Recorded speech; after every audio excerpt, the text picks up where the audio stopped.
আসসালামু আলাইকুম এভরিওয়ান, কেমন আছেন সবাই? আশা করি আল্লাহর অশেষ রহমতে সবাই ভালো আছেন।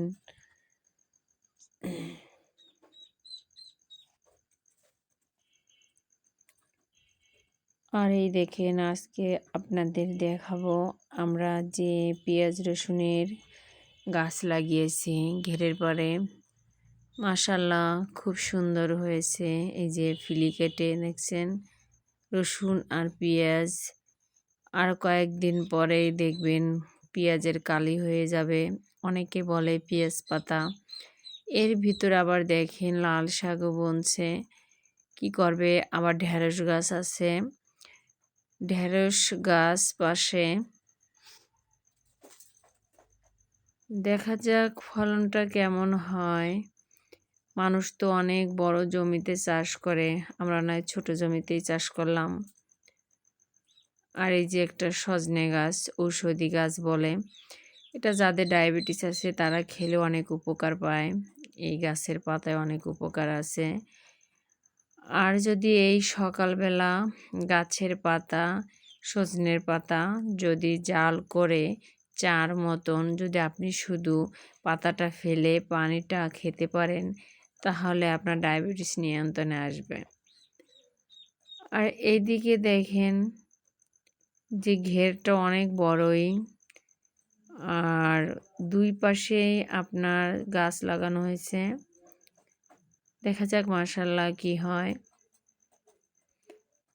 সেই পর্যন্ত থাকুন, আমার ভিডিওটি দেখুন, আপনারা ভালো লাগবে।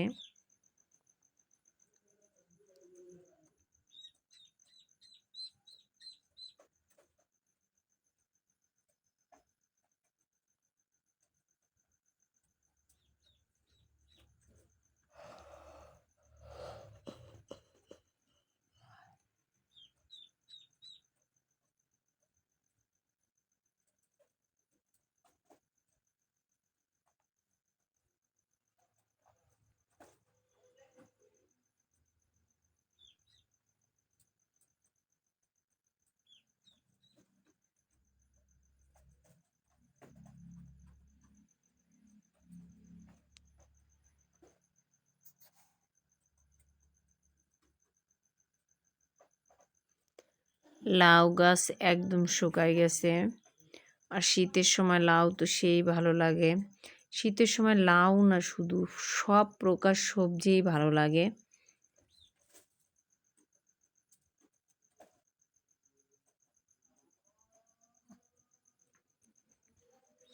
এখন পুঁই গাছগুলো খুবই সুন্দর হবে, শিশির পড়বে, ভালো লাগবে। এখানে মান কচু লাগিয়েছে অনেকগুলো।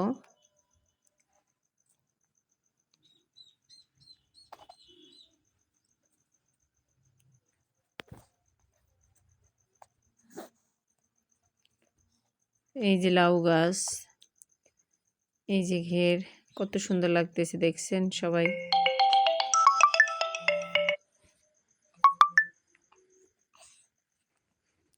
সবাই ভালো থাকবেন, আল্লাহ হাফেজ।